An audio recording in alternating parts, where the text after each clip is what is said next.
The rain had been falling since dawn, steady, unrelenting, the kind that blurred the razor wire into silver threads. Inside Graybridge Penitentiary, the air smelled faintly of bleach and cold steel. Naomi sat on the narrow cot in cell 12B, her wrists resting loosely on her knees. The hum of fluorescent lights above her head was constant, steady, merciless. She wasn't crying. She hadn't for weeks. There were no tears left in her, only quiet acceptance, the kind that doesn't come from peace, but exhaustion. Tomorrow, they said. 8 a.m. sharp. Her last meal had been offered that morning. She'd barely touched it. The only thing she'd asked for since was paper, and she used that paper not for a letter, but to draw. Tiny sketches of her dog, Shadow, in the margins. His head cocked to the side. His ears too big for his body.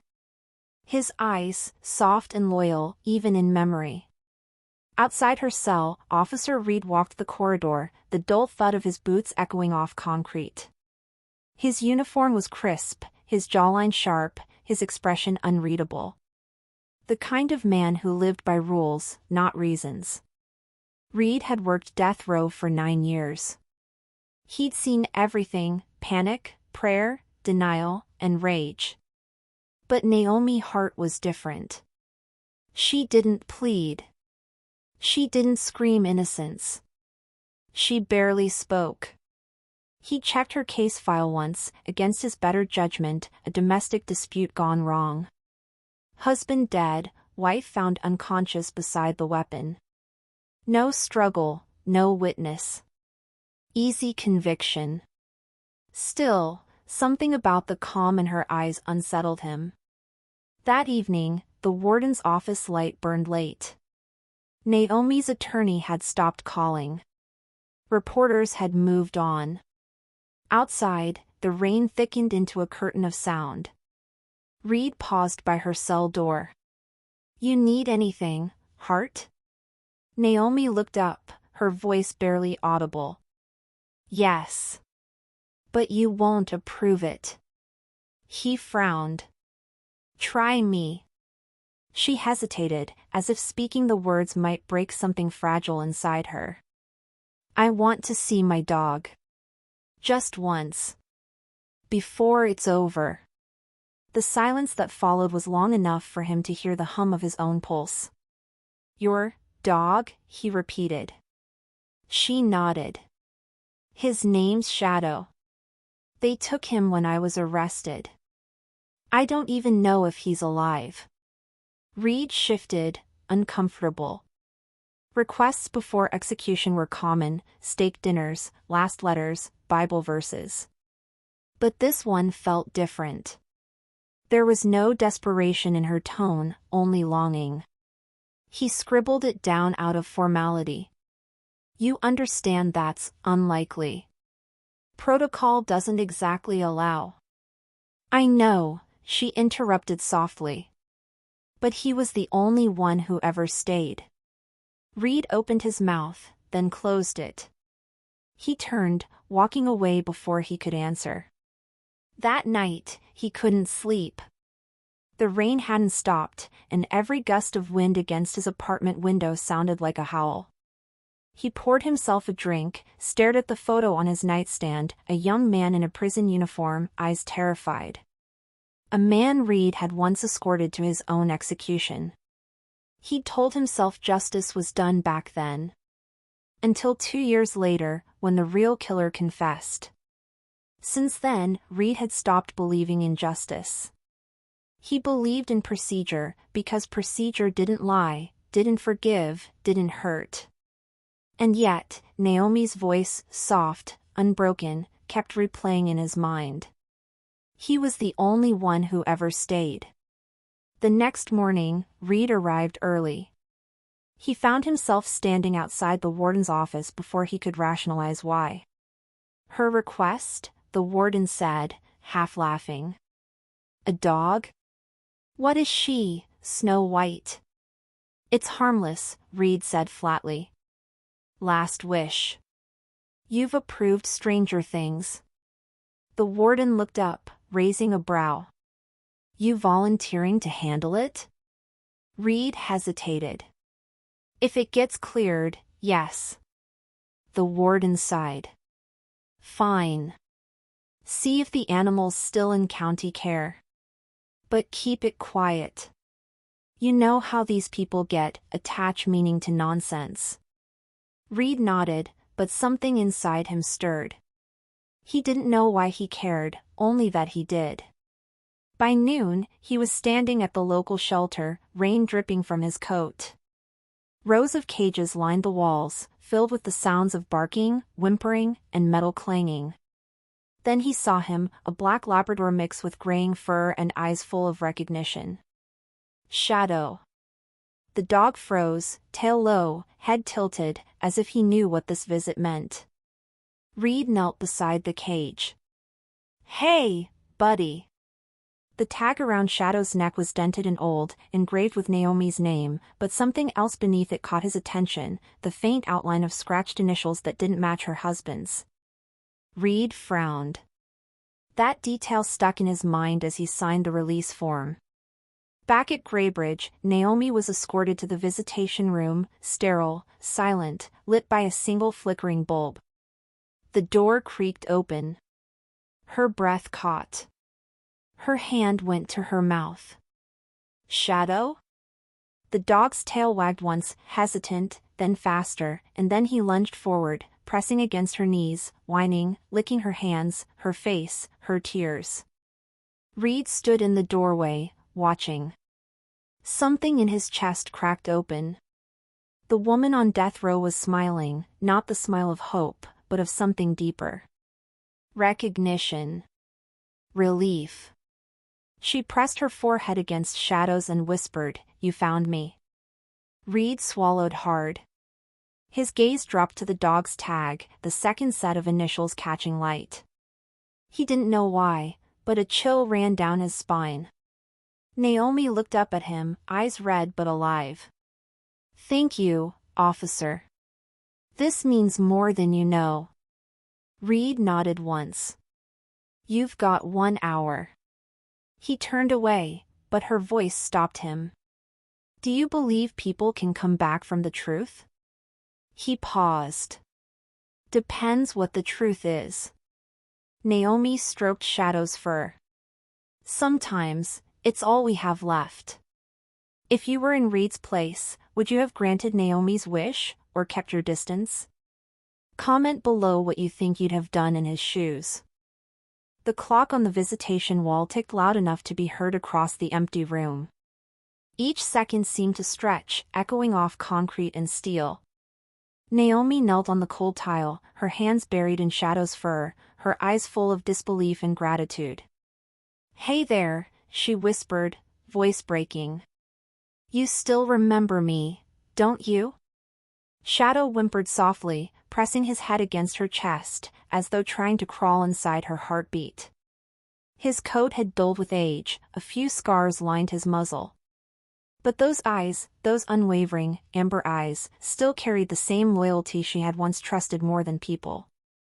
Reed stood a few paces away, arms folded, trying to keep his distance, though every instinct told him to look closer. There was something off, not about her, but about the silence between her words. It wasn't guilt. It was grief. Naomi laughed quietly, the sound thin but genuine. You still tilt your head when I talk too much. She smiled, brushing her fingers over the dog's tag. Her brow furrowed slightly as she traced the scratched metal. Reed noticed. Something wrong? She hesitated. No, just, it's strange. I don't remember that mark being there. Reed's eyes flicked to the tag. He'd already seen it, the second set of initials, RL carved faintly beneath Naomi's name. Her husband's initials were CH.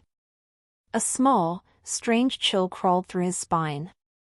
He crouched beside the table. Where did Shadow come from? Was he yours before? Before the arrest? Naomi finished for him. Yes. We adopted him when my husband was stationed in North Carolina. He was the only thing that made the house feel like home. Her voice softened, distant. After the trial, I asked what happened to him. They told me he'd been euthanized. Reed frowned. Then how'd he end up here? Naomi looked up at him, eyes trembling. That's what I'd like to know. The silence after that wasn't empty, it was charged, humming with the kind of tension that only truth can bring. Reed straightened. Your husband's file said the police found Shadow in the backyard that night. No one mentioned rehoming him. Because they didn't care, she said bitterly. They had what they needed, a drunk, angry husband, a bloodied wife, a weapon. The rest was noise. Her hand stilled on Shadow's neck, and for a moment, she just breathed. He was hurting me that night, Officer Reed. And I remember running, but not what came next. When I woke up, he was gone, and Shadow was too. They said I killed him. Her voice broke on the last word. Reed looked away, jaw tightening. He'd read her file, the cuts on her wrists, the bruising, the blood alcohol level. It wasn't clean, but it wasn't simple either. Still, those initials. He took out a small notepad and jotted them down discreetly. R.L. Naomi noticed, but said nothing. Shadow licked her hand again, as though sensing her unease.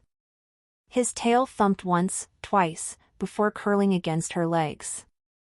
The hour passed too quickly. The guard at the door cleared his throat. Time. Naomi froze. Please, just a few more minutes? Reed nodded at the guard. Give us 5. The man hesitated but stepped back. Reed turned to Naomi. He'll have to go soon. She nodded, swallowing hard. I know. Reed hesitated before saying quietly, I'll see what I can do. Maybe he can stay nearby until... He couldn't bring himself to finish. Naomi smiled faintly. Until the end. You can say it, officer. Until the truth, he replied without thinking. She blinked at him, a slow tear rolling down her cheek. You don't believe I did it, do you? He hesitated. Doesn't matter what I believe. It matters to me, she said, voice trembling. Everyone else decided before they looked at me. Reed's jaw flexed. Maybe they looked, but didn't see. Naomi stared at him for a long moment. For the first time in years, someone's words didn't sting, they soothed. When the guard finally entered to escort Shadow away, the dog resisted, whining, claws scraping against the floor. Naomi whispered, It's okay, baby. Go on. I'll find you again. As Shadow was let out, Reed noticed something. The dog turned, looking straight at him. His eyes were sharp, alert, intelligent. Not just loyalty, but purpose. Reed's chest tightened as the heavy door closed. That night, in the guardroom, he opened Naomi's file again. Under evidence log, he found the old item description, dog collar, metal, engraved initials CH, victim, impounded with animal at scene. But the collar now had RL scratched beneath Naomi's name. He checked the chain of custody records. The dog had been transferred 3 times between shelters before being sent to the county pound. The initials RL appeared once more, next to the name of the responding officer the night of the murder. Detective Ryan Lowell. Reed stared at the page, pulse quickening. Lowell had retired 3 years ago, the same year Naomi lost her final appeal. Something wasn't right. The next day, he passed Naomi in the corridor. She was being escorted back from chapel, her wrists cuffed lightly, her gaze distant. He slowed as they crossed paths. Naomi, he said quietly. She stopped. Yes? He hesitated, lowering his voice. You said you don't remember everything. What's the last thing you do remember before you blacked out? She frowned, thinking. A sound. What kind of sound? A gunshot, she whispered. But it wasn't his gun. It was smaller. Closer. Reed's breath caught. And Shadow, she added softly. He barked once, and then I couldn't hear him anymore. Their eyes met. Something electric passed between them, fear, realization, and a fragile, dangerous kind of hope. Reed's voice was low. Don't talk to anyone about that tag. Not yet. Naomi's lips parted, confusion flickering into something else, trust. Why? Because, Reed said, his jaw tightening, I think your dog just told us the truth. Do you think Reed should dig deeper into the case, even if it means risking his job and breaking the rules? Comment below, would you choose duty or justice? The prison returned to its ordinary rhythm, the clang of gates, the shuffle of feet, the echo of orders, but for Reed, nothing felt ordinary anymore. Every sound carried the weight of what he'd learned. The initials on that tag. The buried name Ryan Lowell. He told himself to drop it. It wasn't his case. It wasn't his fight. Still, his eyes kept drifting to Naomi's cell on every round. She no longer looked defeated, there was a spark now, faint but alive, and that frightened him more than her impending execution ever had. Hope, he knew, was contagious, and lethal in places like this. He lingered outside her door longer than he should. Officer Reed? Her voice was soft, cautious. He turned the keyring in his hand, pretending to check locks. You should get some rest. I can't. He hesitated. Nightmares? Memories, she whispered. They come back in pieces. Sometimes I wish they wouldn't. Reed's throat tightened. He knew that kind of memory, the kind that didn't sleep, only waited. He caught himself before asking what she saw. Distance was safety. Empathy was ruin. Maybe talk to the chaplain, he said finally. Naomi gave a faint, humorless laugh. He told me forgiveness sets you free. You don't believe that? I think freedom's a word people use when they've never been trapped. Reed said nothing. Her tone, quiet, brittle, hit too close to home. He started to walk away, but her next words stopped him cold. Shadow's tag, she said. You looked at it again, didn't you?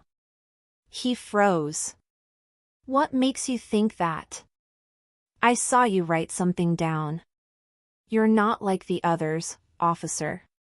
They look at me and see a file number. You look like you're trying not to see something. Reed turned toward her, voice low. You shouldn't be talking to me like this. Then why are you listening? The question lodged in his chest. Because I can't stop, he wanted to say. Because if I walk away now, I'm no better than the ones who let an innocent man die before. Instead, he muttered, I'm just doing my job. Naomi met his gaze through the bars. Maybe your job isn't what you think it is. For a long moment, neither moved. Then the overhead lights flickered, signaling lockdown. Reed stepped back, forcing the distance to return. Lights out, he said quietly. Naomi lay down without another word, but her eyes stayed open long after his footsteps faded. Across the hall, Reed sat at the desk, pen hovering over a report he couldn't bring himself to finish. The paper stayed blank, like the truth, unwritten, waiting, dangerous. Morning rolled in behind gray clouds. The rain had slowed, but the yard was still slick, puddles reflecting razor wire like broken glass. Reed's uniform was damp at the cuffs. He hadn't really slept. He was halfway through his rounds when Sergeant Colton found him by the infirmary door. "Warden wants you," Colton said. "Now." Inside the warden's office, the blinds were half drawn, coffee steaming on the desk. "You've been asking about that heart case," the warden began without looking up. "Routine file check," Reed replied. The warden's gaze lifted, hard, sharp. "You've been digging. Leave it. Execution's scheduled. Don't start something that can't be finished." Reed swallowed. "Sir, there are inconsistencies." "Save it." The warden leaned back. "You remember what happened with the Hayes case. You go rogue again, you're done here." Reed stiffened. The Hayes case, the innocent man. The one whose eyes still woke him at night. He gave a short nod, forcing control. "Understood." But the moment he stepped into the corridor, his pulse was already hammering. That evening Naomi sat cross-legged on her cot, tracing invisible patterns on the blanket. When Reed came by, she looked up. "You got called in," she said quietly. "They told you to stop." He frowned. "How do you know that?" "People talk. Guards whisper. They think I can't hear." A pause. "You shouldn't get involved, officer. They'll destroy you for caring." He leaned against the bars, voice low. "I don't care about me." Naomi tilted her head, studying him. "Then who do you care about?" He didn't answer. His silence was answer enough. Shadow's empty chain hung on the wall beside them, waiting. Reed stared at it and said, "They'll move him to isolation till after." Naomi's voice broke. "Please don't let them. I can't promise anything." She gave a small, trembling smile. "Then promise you'll remember him. Remember that he never stopped believing I was good." Reed gripped the bars. "You think you're guilty?" "I think," she whispered, "I stopped fighting before anyone proved it." He exhaled slowly. Every instinct screamed to step back, to stop feeling, but he stayed. Maybe it's time someone else started fighting again. Later, in the staff locker room, Reed opened his phone and searched a name he hadn't read in years, Detective Ryan Lowell. A local news headline appeared, "Retired officer honored for long service despite controversy in evidence handling scandal." Evidence handling. Reed stared until the screen dimmed. The initials on that tag were no coincidence. He powered the phone off, slid it into his pocket, and glanced at his reflection in the mirror. The man staring back looked older, more haunted, but alive in a way he hadn't felt in years. That night, thunder rolled again. Naomi dreamed of barking, of light flashing across a wet floor, of a voice shouting her name. She woke with her heart racing, tears on her face. Across the hall, Reed sat at his desk, staring at a blank incident report. His hand hovered over the page before he finally wrote 5 words. "Something isn't right with Hart." He folded the report, slid it into his locker, and locked the door. Tomorrow, he decided, he would find Ryan Lowell. If you were Reed, would you risk your career, and maybe your life, to chase the truth for someone the world has already condemned? Tell me below, what would justice mean to you in this moment? The rain had turned vicious by nightfall, hammering the roof like fists. Wind clawed through the gaps in the prison's siding, making every corridor moan. Reed tightened his jacket as thunder rolled, echoing down the block. A shout crackled through the intercom. "Power grid failure. All units maintain lockdown protocol." Then, darkness. The lights snapped off, leaving only the emergency strobes blinking red every few seconds, casting the hallway in rhythmic pulses of blood-colored light. Reed cursed under his breath. The locks were magnetic. When power cut out, the system froze. Everyone was sealed where they stood. From behind him, a voice, "Officer Reed?" Naomi's cell glowed faintly under the flashing red. Her face flickered between light and shadow, eyes wide but calm. "You okay?" he called. "I've seen darker nights," she murmured. He tried the radio. Static. Then silence. The storm had taken out comms too. Somewhere down the block, a dog barked, one short, desperate sound. Reed's pulse spiked. Shadow. He grabbed a flashlight from his belt, flicked it on, and ran. The beam jumped across concrete and iron until it landed on the kennels behind the visitation room. The gate was ajar, chain dangling loose. Shadow was there, pacing, whining. "How did you?" Reed muttered, crouching. The lock looked cut, not broken. Fresh scratch marks on the metal. Before he could process, a heavy boom rattled the door behind him, cell gates releasing under manual override. "Who's there?" he barked, flashlight cutting through smoke from the shorted wires. A figure stepped out of the haze. Naomi. Her wrists were still cuffed, but the chain had snapped halfway, like it had been half-filed before tonight. She froze under his light. "I didn't do this," she said, breathless. The door just opened. "Get back in your cell," he ordered, voice hard.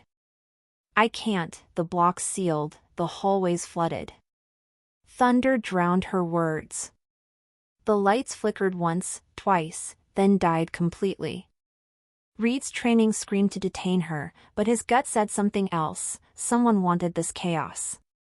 He moved toward her slowly, gun holstered, flashlight steady. "Stay close. We're finding cover." They reached the visitation corridor, narrow, lined with reinforced glass. Shadow padded beside Naomi, tail low, ears pricked. Every few steps he stopped and sniffed the air, uneasy. Another boom shook the walls, this one closer. Reed recognized it instantly, an exterior gate slamming in the wind, or forced open. The prison wasn't safe anymore. They ducked into a side room, the counselor's office. Reed barred the door with a chair, then turned to face Naomi. The flashlight beam trembled slightly in his grip, more from adrenaline than fear. "Talk," he said. "Who could have helped you?" "Someone had to plan this." Naomi shook her head. "I swear to you, I didn't know. I've been ready to die, officer. I wouldn't run." Shadow whimpered, pressing against her leg. The light caught the tag on his collar again, the faint initials gleaming, RL. Reed's breath came fast. "Lowell." Naomi frowned. "Who?" "Detective Ryan Lowell. He was the lead investigator on your case. And I think he just tried to erase something tonight." "What are you saying?" "I'm saying this blackout isn't an accident." Lightning flashed outside, illuminating Reed's face, sharp, determined, scared. Naomi whispered, "You think he came back?" "Or sent someone," Reed said grimly. "And if that's true, you're safer with me than in that cell." The wind howled through the ventilation grates, cold and metallic. Naomi sat down slowly, shadow curling beside her. "I used to believe justice was clean," she said quietly. "Evidence, verdict, sentence. But when you're the one inside the story, it's never clean. It's just people, bleeding on both sides." Reed crouched opposite her, flashlight on the floor between them. "You still remember anything else from that night?" She rubbed her wrists, eyes unfocused. "I remember a voice shouting at him to stop, not mine. And then, Shadow barked. The gun went off. I think he ran toward the sound. Toward Lowell, Reed finished under his breath. The power surged for a heartbeat, lights flaring white, then plunging them into darkness again. Somewhere in the building, a siren blared and cut out. Reed stood, every sense on edge. We can't stay here. The backup generators will reset the locks when they come back on, and if Lowell, or whoever he sent, is inside, they'll find us first. Naomi rose, trembling but steady. Where do we go? He opened the emergency exit map on the wall. There's a maintenance tunnel beneath the counselor's office. Leads to the generator room. We ride this out down there. Naomi looked toward the door. Then what? Then, Reed said, meeting her eyes, we find the truth before it finds us. They pried open the floor hatch, and Shadow slipped down first, tail disappearing into the dark. Reed offered his hand. Naomi hesitated, then took it. Her skin was cold, her grip strong. For a moment, he forgot the bars, the case, the uniform, just the pulse in her wrist, real and human. Don't let go, she whispered. Wouldn't dream of it, he replied. Together, they vanished into the tunnel as thunder cracked overhead. The maintenance tunnel was narrow and cold, the air thick with rust and damp. Every sound echoed, the drip of water, Shadow's soft panting, the scrape of Reed's boots. The flashlight beam swung ahead, cutting through the dark in trembling arcs. They'd been moving for nearly 10 minutes before Naomi spoke. How long do you think the power will stay out?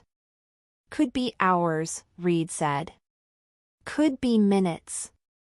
Depends if the storm lets up. She nodded faintly, hugging her arms to her chest.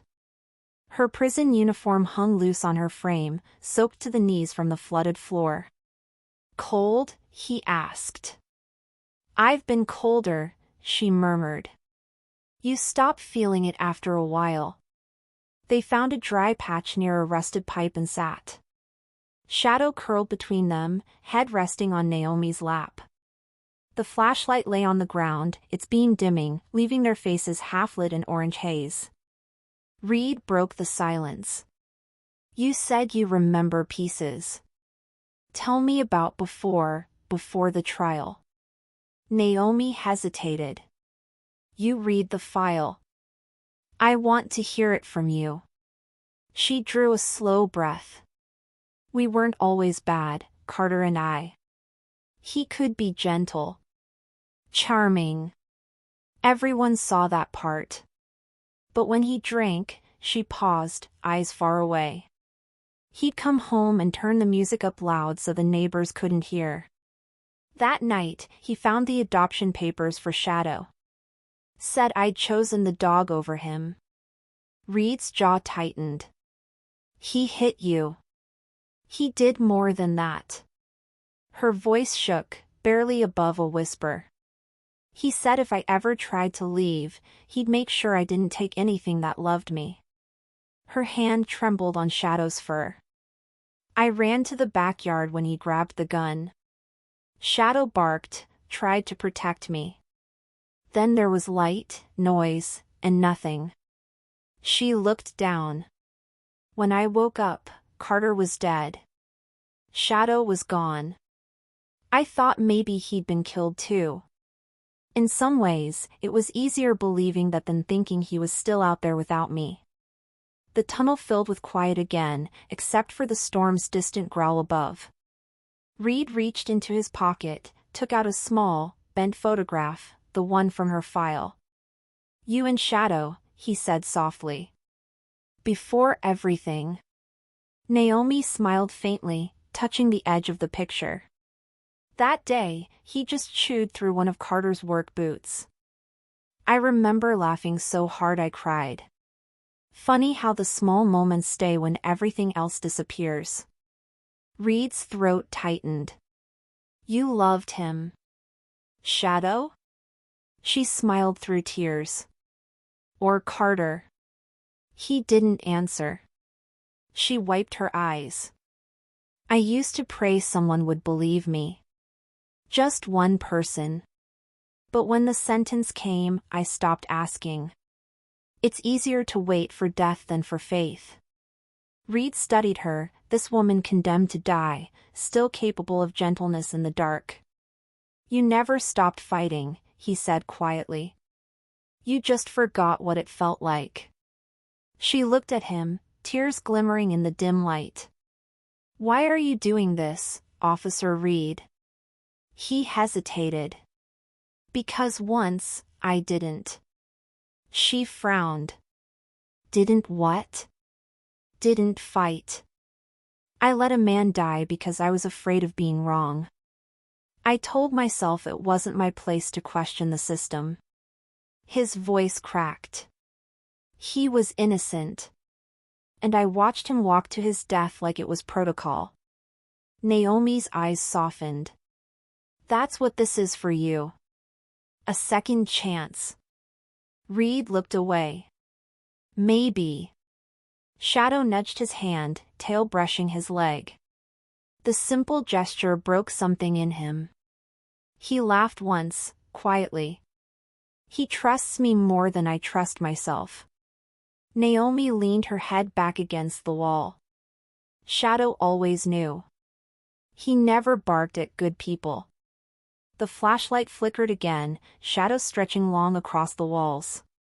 Above them, a door groaned, the storm easing, systems trying to restart. They both knew the moment of safety was ending. Naomi whispered, if the power comes back and they find us down here, tell them I forced you. Say I threatened you. Don't ruin your life for mine. Reed turned to her sharply. Don't you dare ask me to do that. You don't understand. I understand exactly what's happening. He leaned closer, his voice low, fierce. You didn't kill him. You were surviving. And I'm not letting another innocent person die because I followed orders. Her breath caught. The flashlight dimmed one last time and went out completely. They were left in darkness, their voices the only light. Naomi's whisper came like a confession. What if I did pull the trigger? What if I was too afraid to remember? Reed's voice was steady. Then you'll still deserve the truth. For a long moment, nothing moved. Then her hand found his in the dark, small, trembling, but real. You shouldn't touch me, she said softly. Tell that to Shadow, he murmured. The dog had already curled against both of them, a bridge in the darkness. Somewhere above, a generator coughed to life. Light flickered through the tunnel grate, washing them in pale gold. Neither of them moved. Naomi finally whispered, "Thank you for believing me, even if it's too late." Reed met her gaze. It's not too late. The lights steadied. The hum of the prison returned. They both knew their hiding place would be discovered soon, but something inside them had already changed. For the first time, Naomi didn't feel like a prisoner. And for the first time, Reed didn't feel like a guard. They were just two souls, holding on through the dark. When the generator finally steadied, its hum filled the tunnel like a heartbeat. Light seeped down through the grate, soft and thin, turning the dripping walls gold. Reed and Naomi sat side by side, backs against cold concrete, Shadow's head resting across both their knees. For a long time neither spoke. Silence was safer than the world waiting above them. Naomi broke it first. You ever notice how quiet feels louder after noise? Reed gave a small nod. It's when you start hearing what you were trying not to. She smiled faintly. What do you hear? He thought about it, then said, regret. But it doesn't hurt the way it used to. Naomi looked at him. That's progress. Reed glanced toward the flashlight lying dim beside them. You? I hear breathing, she whispered. Mine. Shadows. Yours. Proof that we're still here. The words hung gentle in the damp air. Shadow shifted, pressing his nose against her hand. She stroked him absently, her expression softening. He used to do this every night before I fell asleep. Even when Carter shouted, Shadow would wait till it was over and curl against the door. Reed swallowed. He protected you the only way he could. And now he's doing it again. She looked at the dog, then at Reed. I think he knows something changed. Reed smiled faintly. Animals always know before people do. Hours passed in uneasy peace. They shared a small bottle of water from Reed's pack, passing it back and forth in silence. Naomi's shoulders had stopped trembling, her eyes no longer darted at every sound. When she finally spoke again, her tone was steady. You said you lost someone once. Reed's face tightened. Yeah. Who? He hesitated. My partner, Jordan. We were supposed to rotate night shifts. I called in sick, just tired. That was the night the riot hit. He went instead. Naomi's eyes softened. He didn't make it. No. Reed rubbed his hands together, voice low. The warden said there was nothing I could have done. But that's what they always say when they want you to keep following orders. She watched him quietly, then said, You carry it like a chain. Maybe that's fair, he murmured. I chained people every day. You also listen to one, she said gently. That breaks the pattern. Reed met her eyes. You really believe that?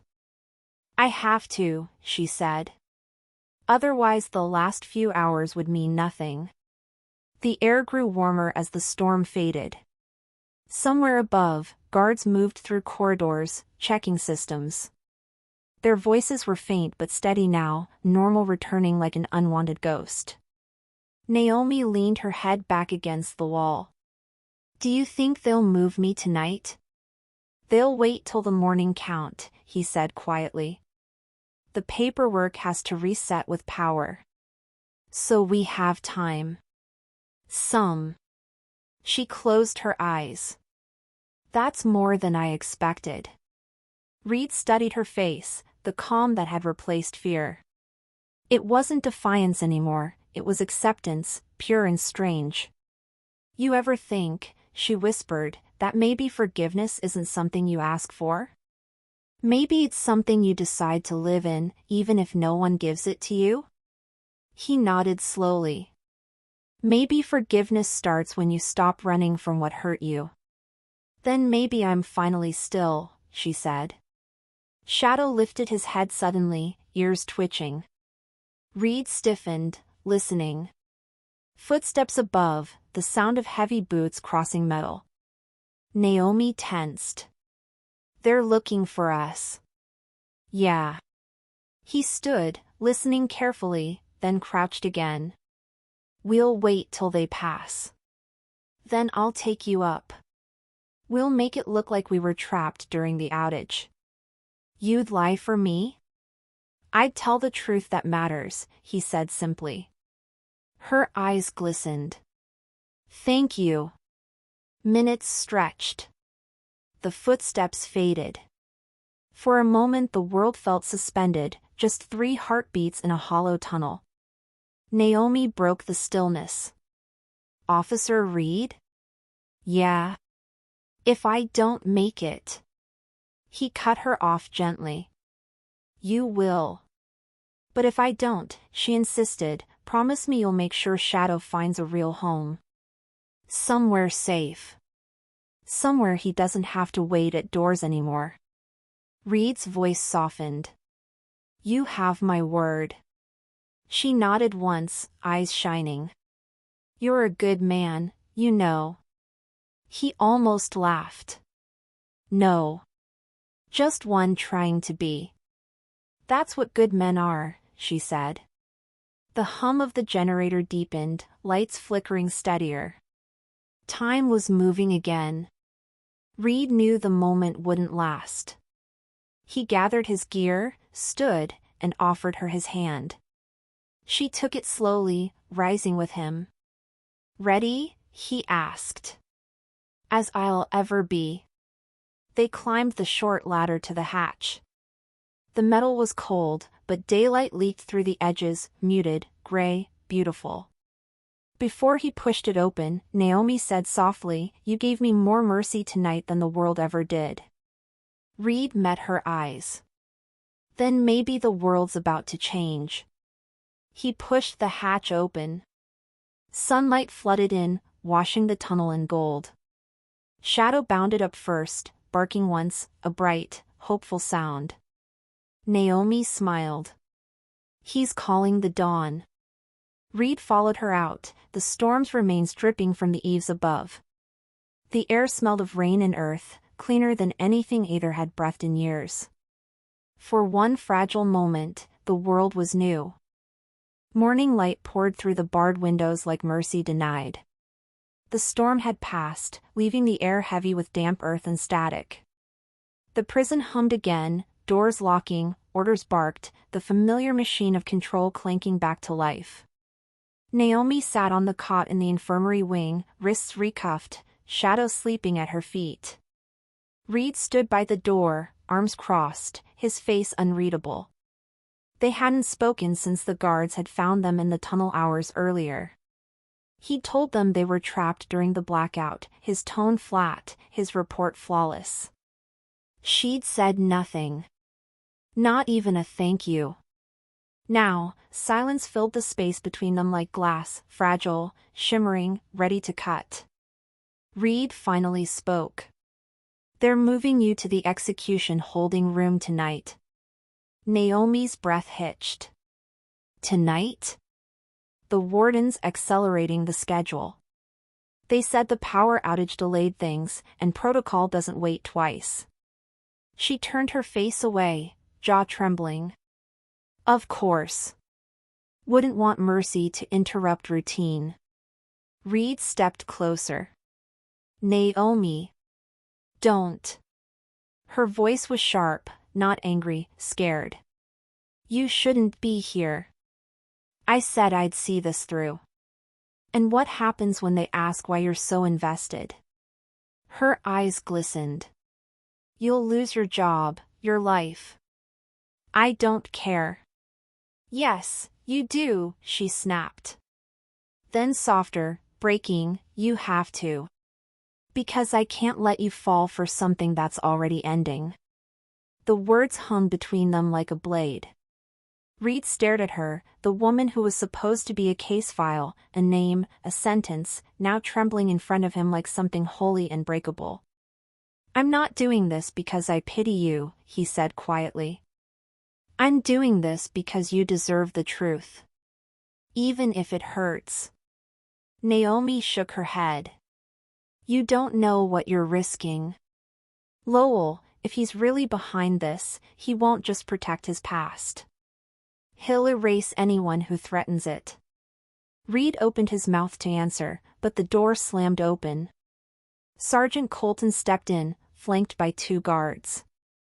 His face was tight. Officer Reed. You're needed in the warden's office. Reed straightened. Now? Now, Colton said. His eyes flicked to Naomi, then to the dog at her feet. And take a good look, Reed. This is what happens when you get too close. Naomi's face paled. What's going on? But Colton just motioned to the guards. Restrain the inmate. They stepped forward. Reed's hand twitched toward his holster, instinct, before he caught himself. If he interfered now, he'd destroy any chance of helping her later. He forced himself to step back. As they pulled Naomi up, Shadow barked wildly, snapping at the guards. One of them kicked him aside. Naomi screamed, No! Don't touch him! Reed moved fast, catching Shadow's leash before the guard could strike again. "That's enough," he barked. "You'll stand down, all of you." The guard froze. Reed's voice carried weight, the kind that came from years of command. After a tense second, Colton grunted, "Fine. Bring the animal to quarantine." Reed crouched, hand trembling as he gripped Shadow's collar. The dog's eyes met his, trusting, pleading. Naomi's tears fell silently as the guards dragged her away. "Reed," she whispered, her voice shaking. "Don't let him hurt Shadow. Please."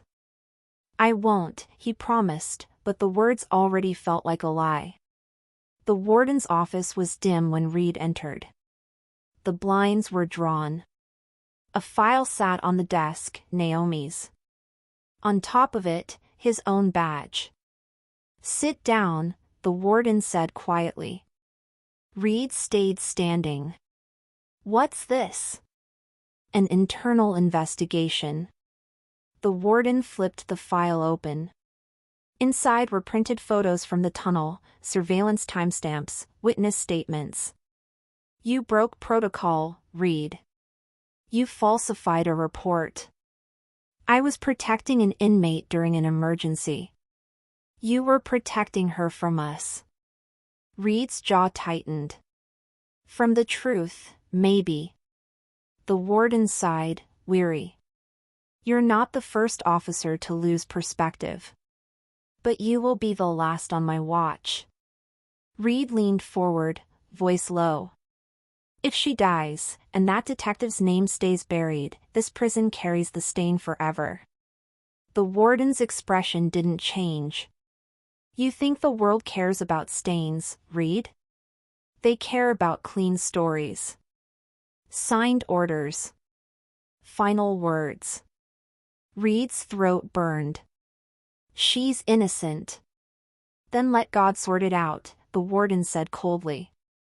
"Because after tonight, she's out of our hands."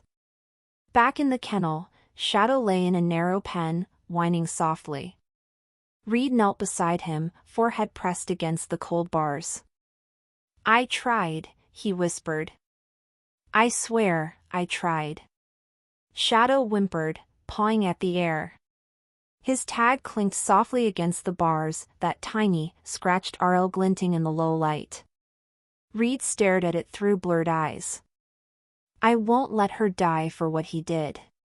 But in the hallway, a voice spoke behind him. "You already have." Reed turned. Naomi stood there between two guards, wrists chained, eyes red but fierce. "They told me you were suspended," she said. "That you're done here." He took a step forward. "Naomi." She shook her head, tears spilling freely now. "You said you'd protect him." "I will." "I'm going to." "No, you won't." Her voice cracked. "You can't even protect yourself." Reed froze. She was right. For all his words, all his defiance, he was powerless here, another cog in the machine he hated. Naomi's gaze softened through the tears. "You gave me one night of peace, officer. Don't ruin it trying to save what's already gone." Reed swallowed hard. "It's not gone." "Not yet." But as the guards pulled her away again, Shadow's cry filled the air, long, hollow, breaking the space between them like a soul tearing in half. Reed's hands clenched at his sides, nails digging into his palms until he bled. The sound of her footsteps faded down the corridor. And for the first time, he didn't know whether he was standing on the side of the law, or standing alone. The cell was small, smaller than Naomi remembered. 4 steps from wall to wall, 2 to the steel door. Everything smelled of bleach and rust, that sharp mixture of endings. The world outside was quiet. No thunder now, no rain, only the low hum of fluorescent light and the slow rhythm of Shadow's breath somewhere far away, beyond the concrete walls.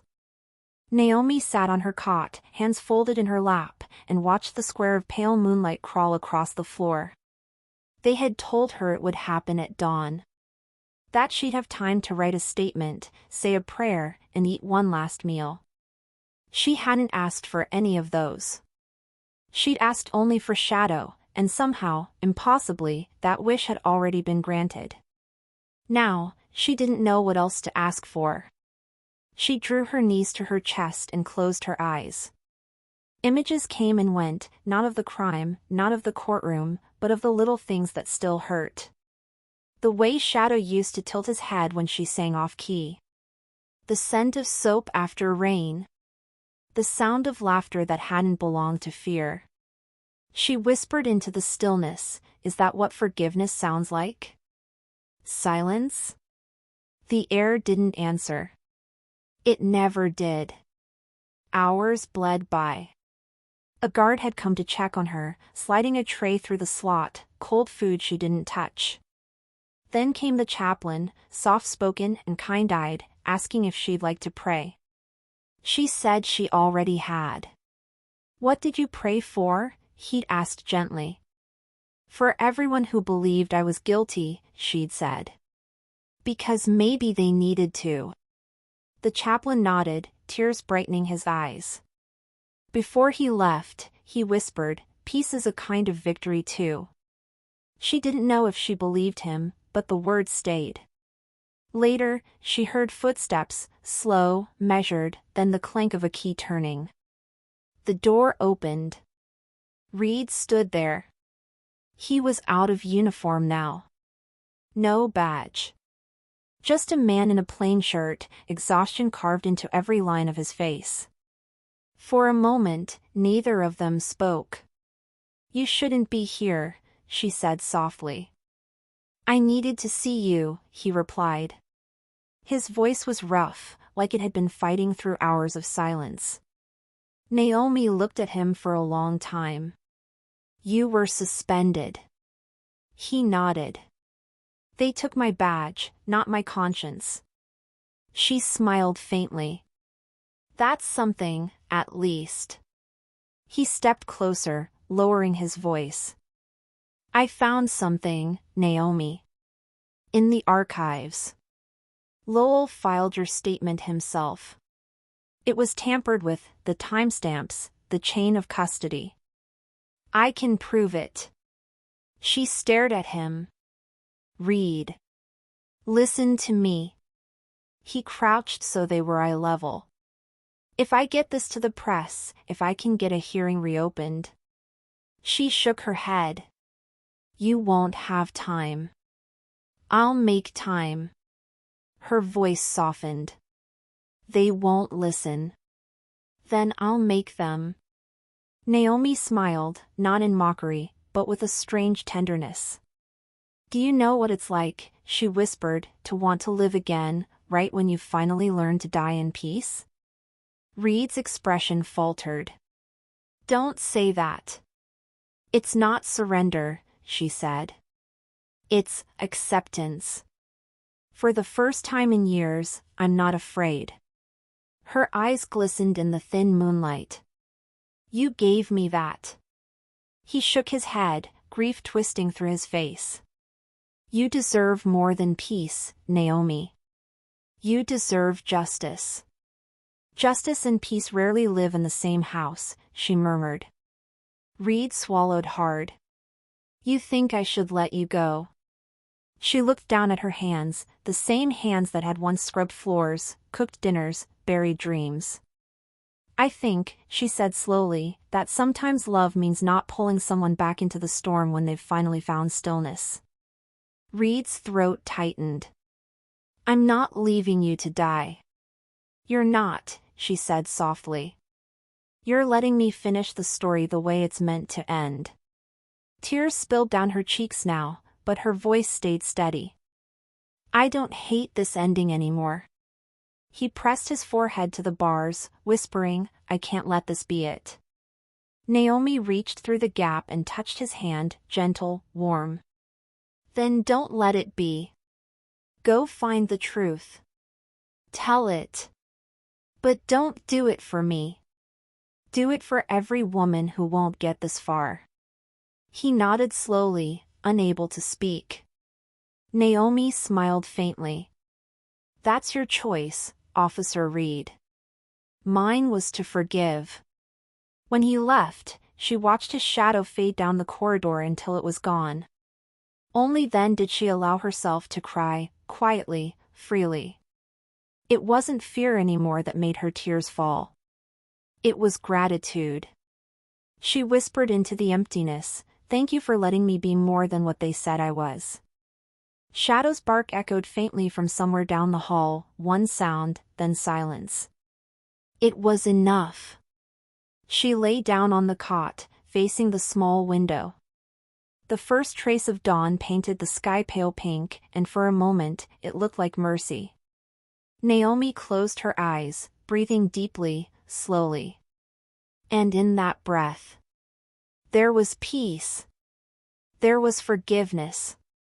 And there was the quiet knowing that even if she didn't live to see freedom, she had already found it inside her heart.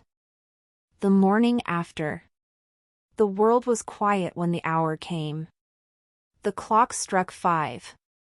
The corridor lights flickered to life, sterile, white, cold. Footsteps echoed in unison down the hall as the warden, 2 guards, and the chaplain approached Naomi's cell. She was already awake. Sitting upright, calm. Her hair was tied back, her uniform pressed.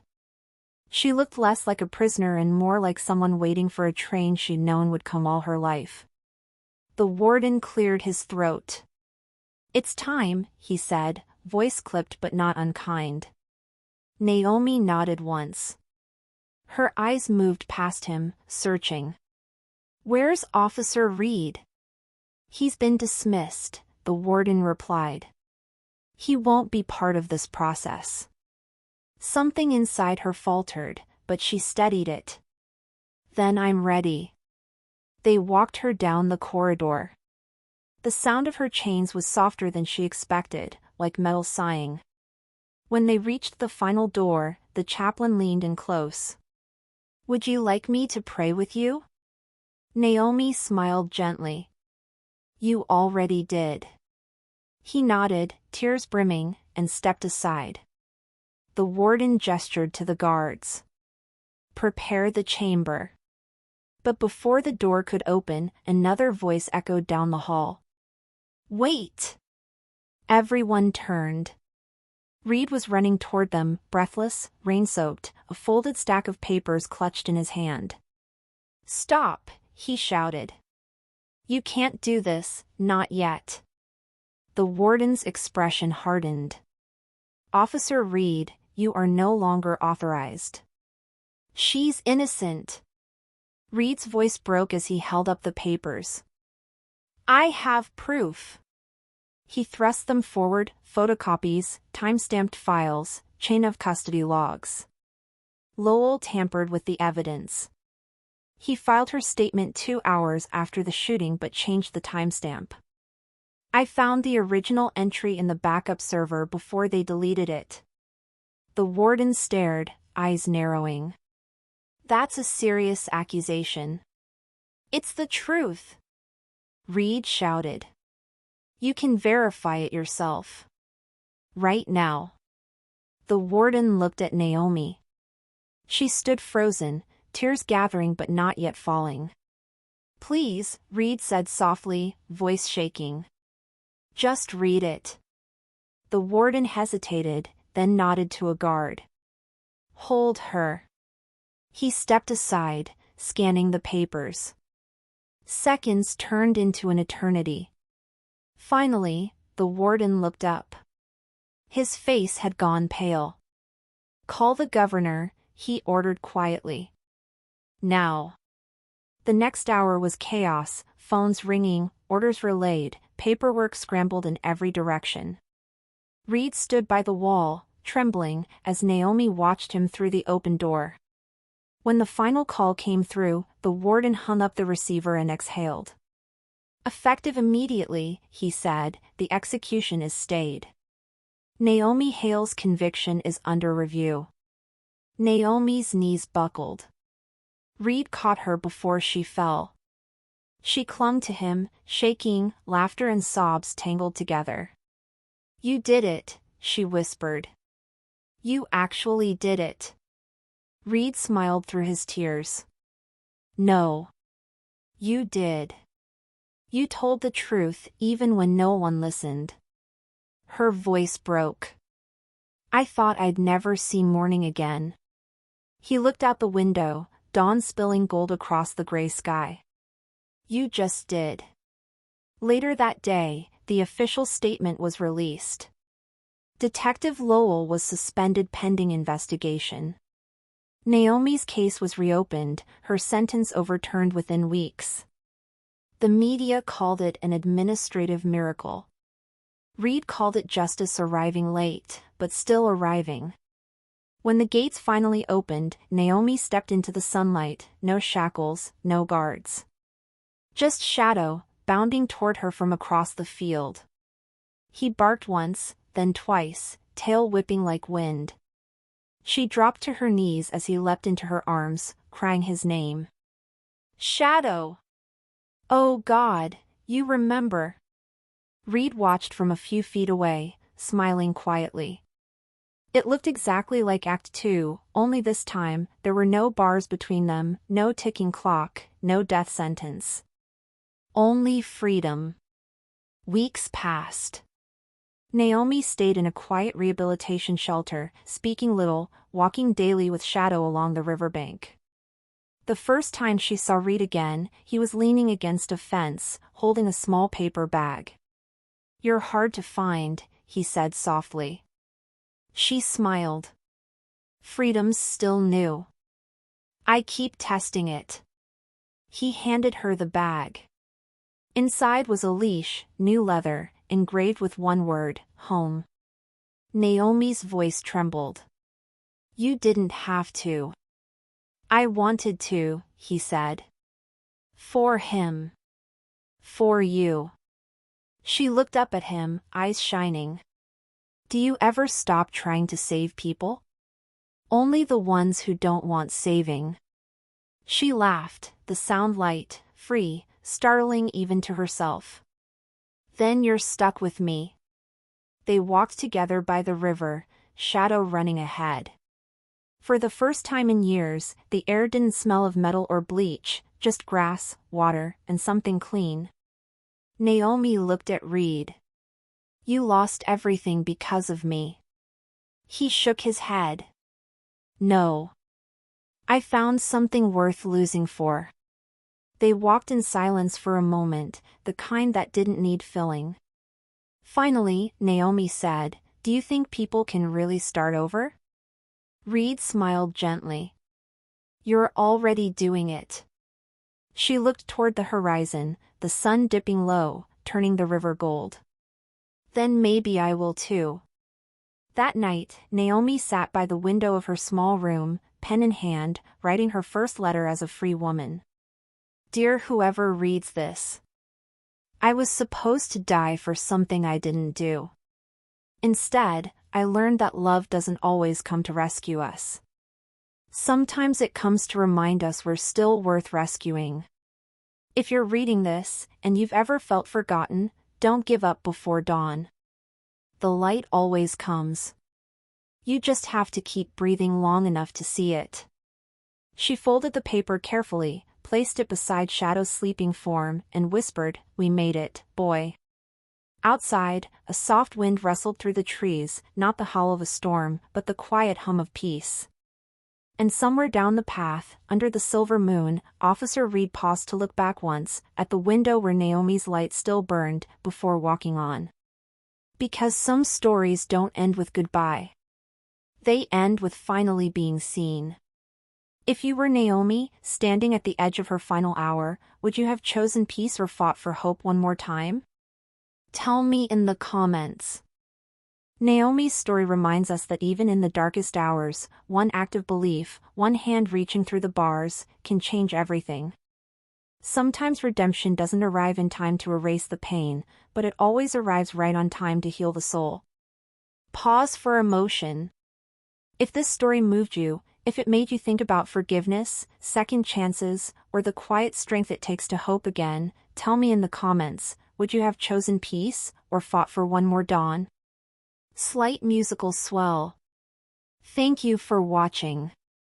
Don't forget to like this video, share it with someone who might need it today, and subscribe for more stories that remind us, no matter how lost we feel, there's always a way back to the light. Music fades out. Screen slowly fades to black with the words, "Love always finds a way."